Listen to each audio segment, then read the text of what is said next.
so well. Better than me. 很累吧？赶紧睡觉，快点去洗漱吧，快点上床。知道你睡不着，所以还是老样子，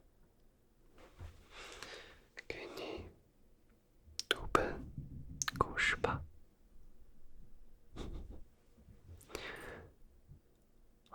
我知道我会慢点读的，不会这么快。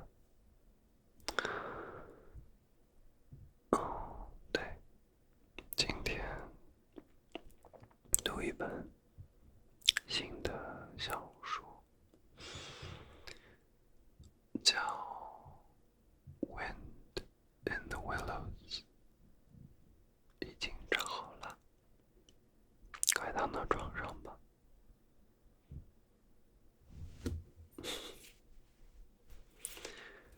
盖好被子。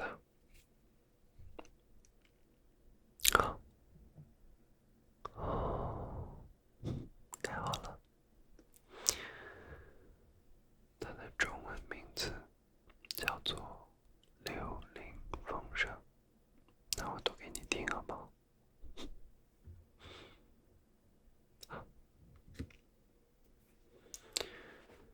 那我就读给你听，等你睡着了再去给你准备一下明天早上吃的，你就放心睡吧。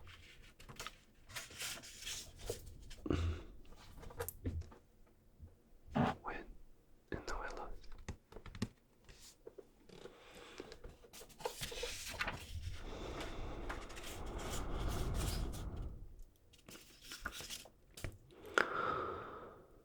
Chapter 1. The River Bank.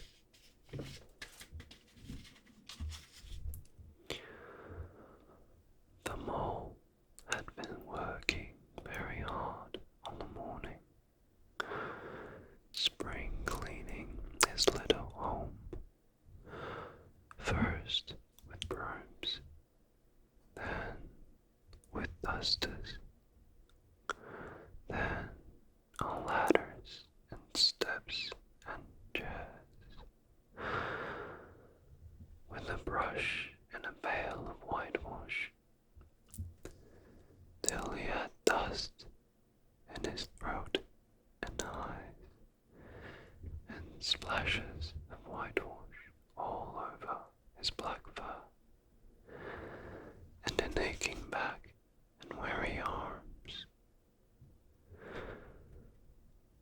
Spring was moving in the air above and in the earth below and around him, penetrating even his dark and lowly little house with its spirit of divine discontent and longing.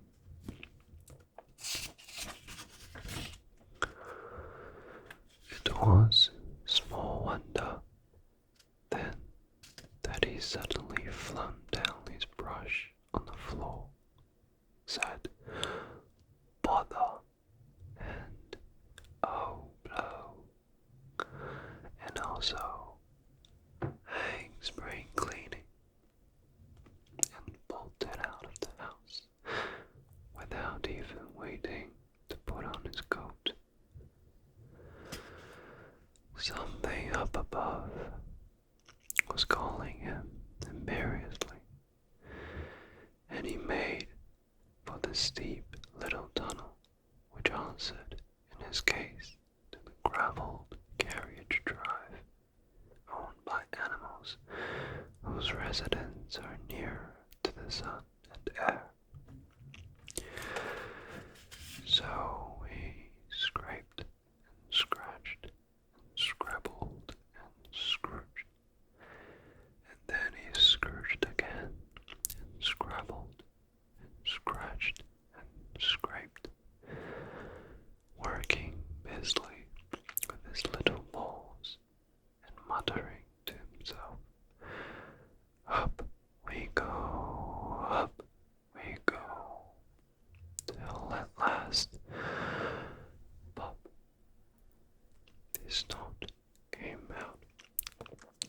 sunlight, and he found himself rolling in the warm grass of a great meadow. This is fine, he said to himself. This is better than whitewashing. The sunshine struck hot on his fur. Soft breezes caressed his heated brow, and after the seclusion of the cellarage he had lived in so long, the carol of happy birds fell on his dull hearing, almost like a shout. Jumping off all his four legs at once, in the joy of living and the delight of spring without its cleaning, he pursued his way across the meadow till he reached the edge on the further side. "Hold up," said an elderly rabbit at the gap. "6 pence for the privilege of passing by the private road." He was bowled over in an instant by the impatient and contemptuous mole, who trotted along the side of the hedge, chaffing the other rabbits as they peeped hurriedly from their holes to see what the roll was about. "Onion sauce, onion sauce," he remarked cheerily, and was gone before they could think of a thoroughly satisfactory reply. Then they all started grumbling at each other. "How stupid you are! Why didn't you tell him? Well, why didn't you say? You might have reminded him," and so on, in the usual way. But of course, it was then much too late, as is always the case. It all seemed too good to be true. Hither and thither through the meadows he rambled busily, along the hedgerows, along the copses, finding everywhere birds building, flowers budding, leaves thrusting, everything happy and progressive and occupied. And instead of having an uneasy conscience pricking him and whispering whitewash, that somehow he somehow could only feel how jolly it was to be the only idle dog among all these busy citizens. After all, the best part of the holiday is perhaps not so much to be resting yourself as to see all the other fellows busy working. He thought his happiness was complete when, as he meandered aimlessly along, suddenly he stood by the edge of a full-fed river. Never in his life had he seen a river before.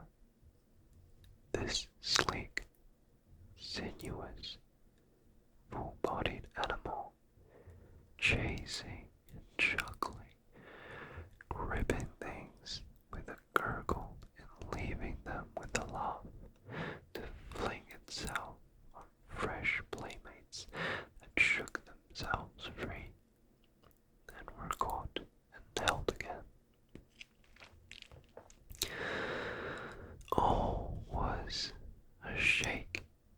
shiver.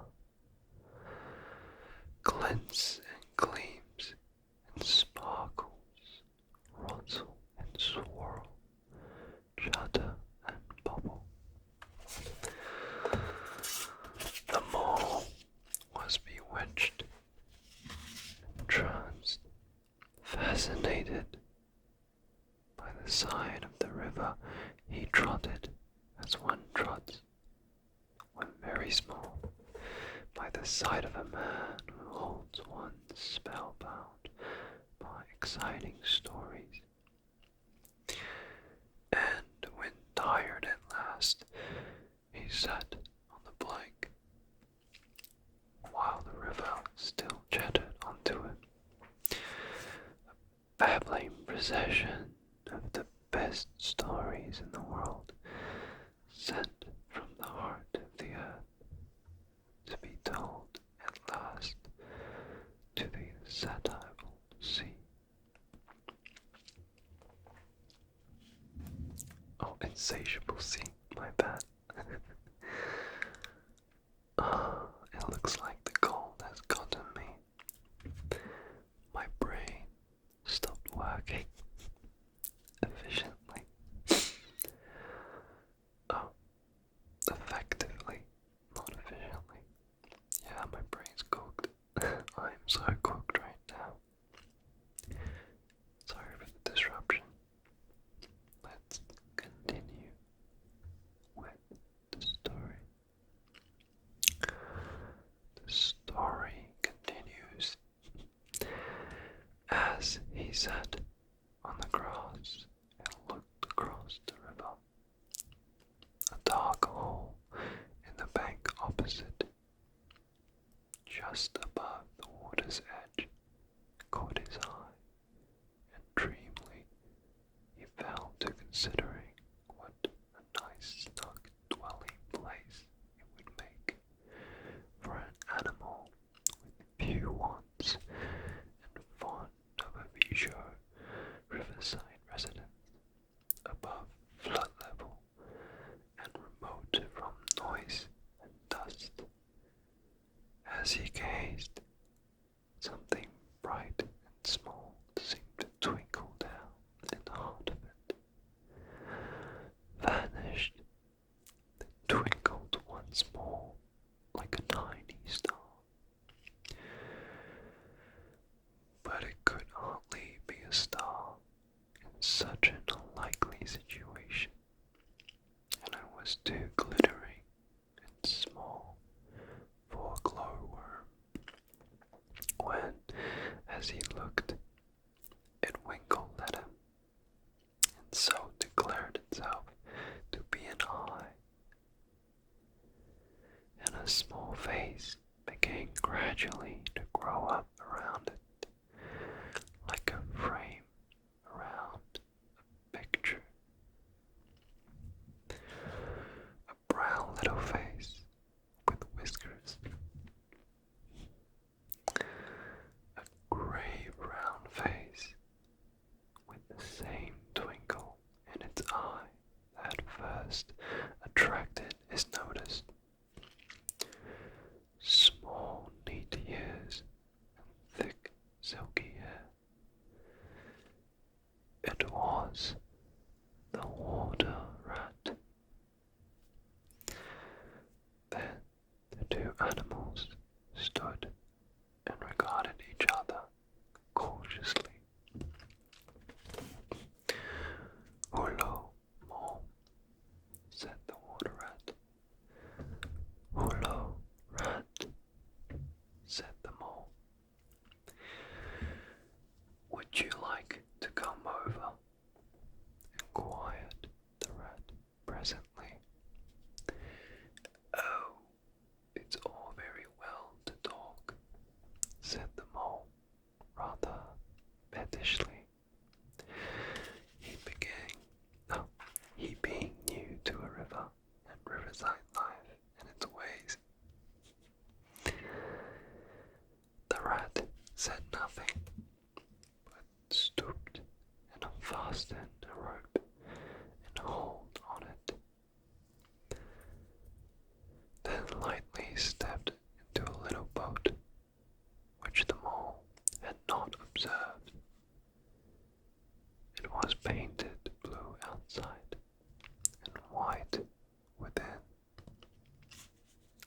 was just the size of 2 animals, and the mole's whole heart went out to do it at once, even though he did not yet fully understand its uses. The rat skull smitteredly.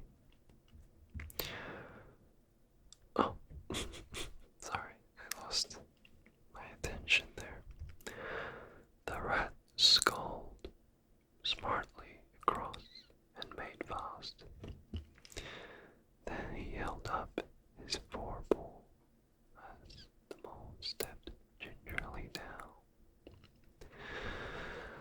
Lean on that, he said. Now then, step lively. And the mole, to his surprise and rapture, found himself actually seated in the stern of a real boat. This has been a wonderful day, said he, as the rat shoved off and took to the sculls again. Do you know, I've never been in a boat before in all my life. What? Cried the rat, open-mouthed. Never been in a... You never... Well, What have you been doing then? Is it so nice as all that? Asked the mole shyly, though he was quite prepared to believe it as he leaned back in his seat and surveyed the cushions, the oars, the rowlocks, and all the fascinated fittings, and felt the boat sway lightly under him.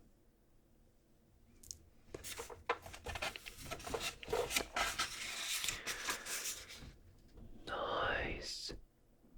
It's the only thing, said the water rat solemnly, as he leaned forward for his stroke.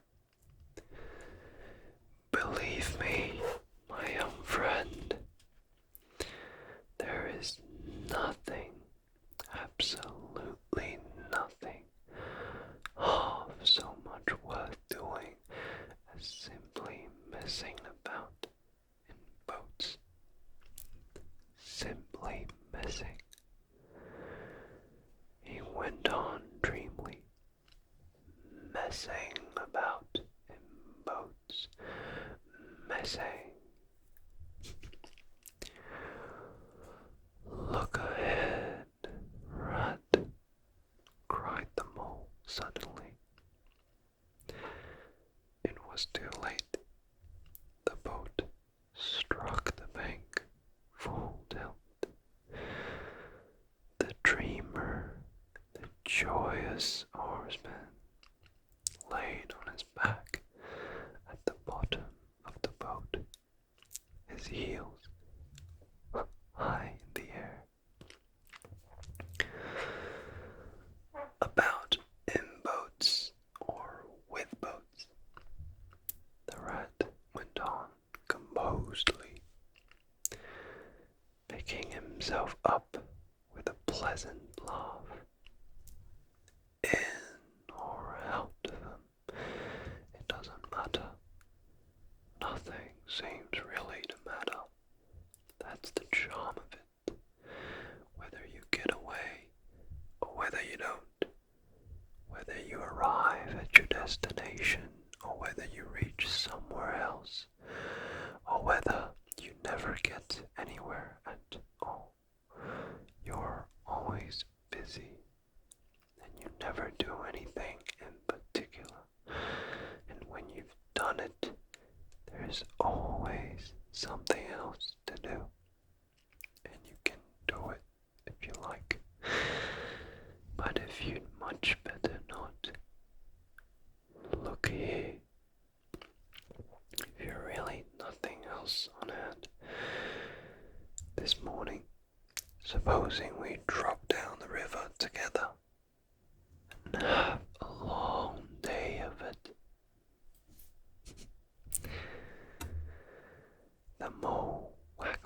doze from sheer happiness, spread his chest with a sigh of full contentment, and leaned back blissfully into the soft cushions. "What a day I am having," he said. "Let us start at once." "Hold on a minute, then," said the rat.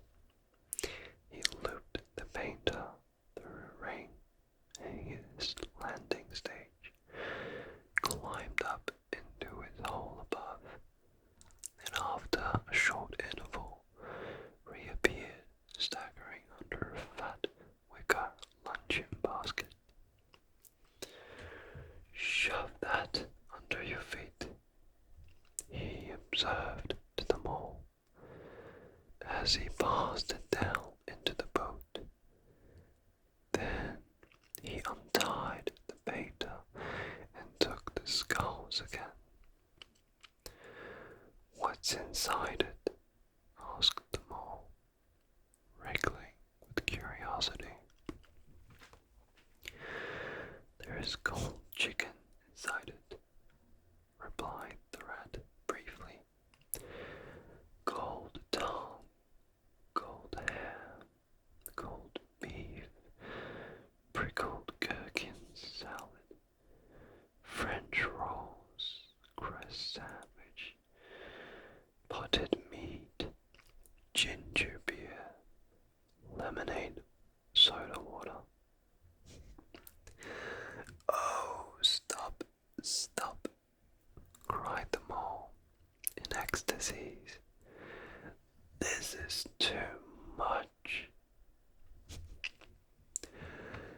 "Do you really think so?" inquired the rat seriously. "It's only what I always take on these little excursions, and the other animals are always telling me that I'm a mean beast and cut it very fine." The mole never heard a word he was saying, absorbed in the new life he was entering upon, intoxicated with the sparkle, the ripple, the scents, and the sounds, and the sunlight. He trailed the ball in the water and dreamed long waking dreams. The water rat, like the good little fellow he was, sculled steadily on and forbore to disturb him. "I like your clothes awfully, old chap," he remarked after some half an hour or so had passed. "I'm going to get a black velvet smoking suit myself someday, as soon as I can afford it." "I beg your pardon," said the mole, pulling himself together with an effort. "You must think me very rude, but all this is so new to me. So, this is a river." "The river," corrected the rat. "And you really live by the river? What a jolly life." "By it, and with it, and on it, and in it," said the rat. "It's brother and sister to me, and aunts, and company, and food and drink, and washing. It's my world, and I don't want any other. What it hasn't got is not worth having, and what it doesn't know is not worth knowing."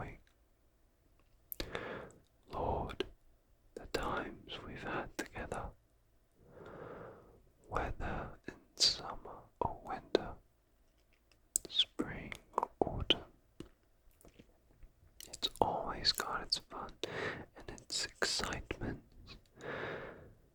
When the floods are on in February, and my cellars and basements are brimming with drink that's no good to me, and the brown water runs by my best bedroom window, or again when an owl drops away and shows patches of mud that smells like plum cake, and the rushes and weed clog the channels, and I can potter about dry shot over most of the bed and find fresh food to eat, and things careless people have dropped out of boats. But isn't it a bit dull at times?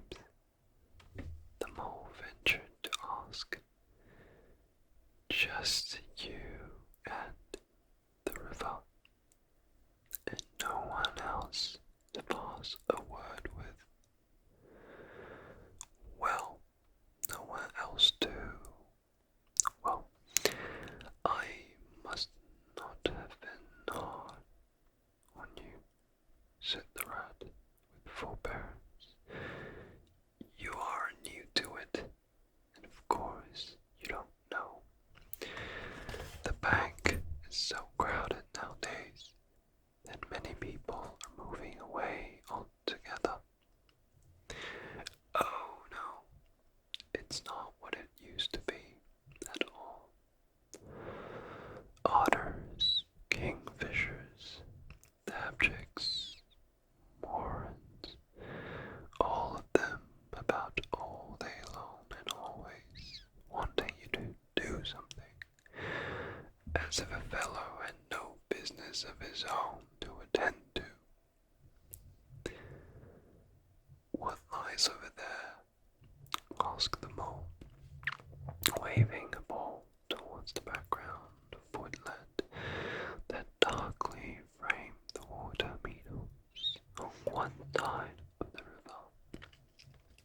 That, oh, that's just a wildwood, said the rat shortly. We don't go there very much, we riverbankers. Aren't they very nice people in there? Said the mole, a trifle nervously. Well, replied the rat. Let me see. The squirrels are all right, and the rabbits, some of them. But rabbits are a mixed lot. And then there's the badger. Nobody interferes with him. They better not, he added significantly. Why? Who should interfere with him? Asked the mole. Well, of course, there are others, explained the rat in a hesitating sort of way. Weasels and stoats and foxes and so on. They're all right in a way. I am very good friends with them. Past the time of day when we meet and all that. But they break out sometimes. There's no denying it. And then, well, you can't really trust them. And that's the fact.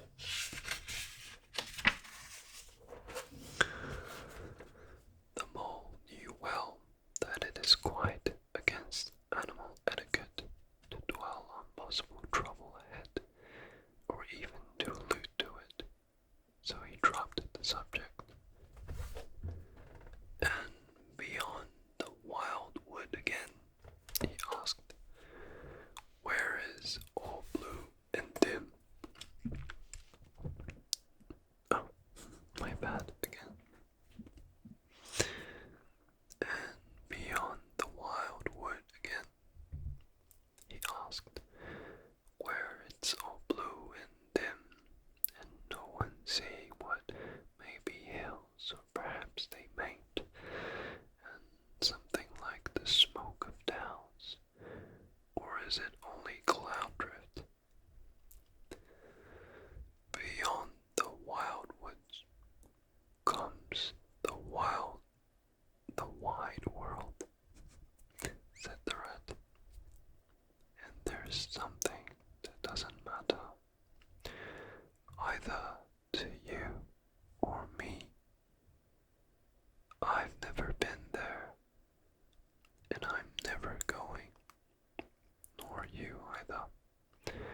you've got any sense at all,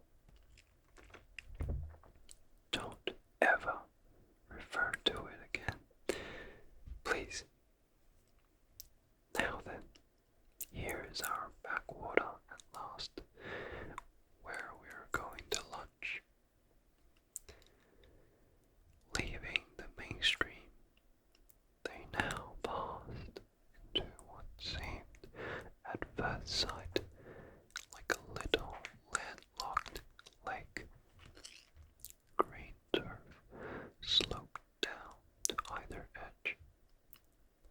Brown, snaky tree roots gleamed below the surface of the quiet water, while ahead of them, the silvery shoulder and foamy tumble of a whale, armed in arm with a restless, dripping mill wheel, had held up in its turn a grey gabled mill house, filled the air with a soothing murmur of sound, dull and smothery, yet with a little clear voice speaking up cheerfully out of it at intervals. It was so beautiful that the mole could only hold up both forepaws and gasped, "Oh my, oh my, oh my."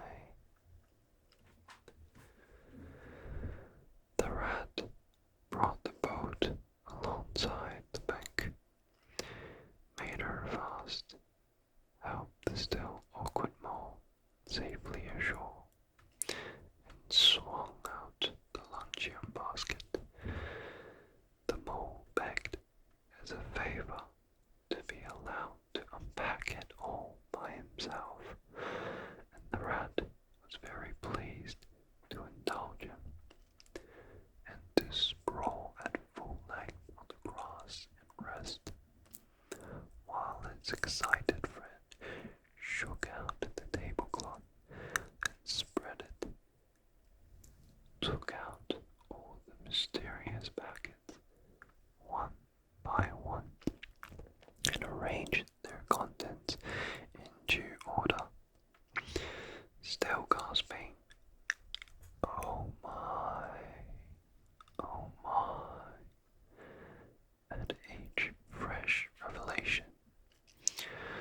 When all was ready, the rat said, "Now, pitch in, old fellow," and the mole was indeed very glad to obey, for he had started his spring cleaning at a very early hour that morning, as people will do, and had not paused for bite or sup.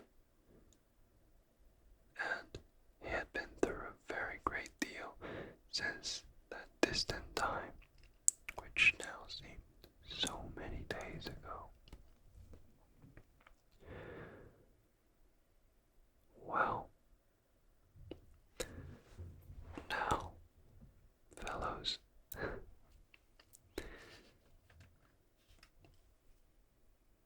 睡着了吗？讲了蛮久的，讲到这个鼹鼠跟这个水鼠、老鼠先生坐在船上，开始分享。这个老鼠先生开始分享他的船上的各种奇妙的东西，带的吃的，能上到的美景等等。他在给一直在自己的地穴里待着的鼹鼠先生解释外面的花花世界，非常可爱的治愈的小故事。我觉得这个 chapter 讲完的话就太久了，应该已经睡着了吧？今天蛮长的视频。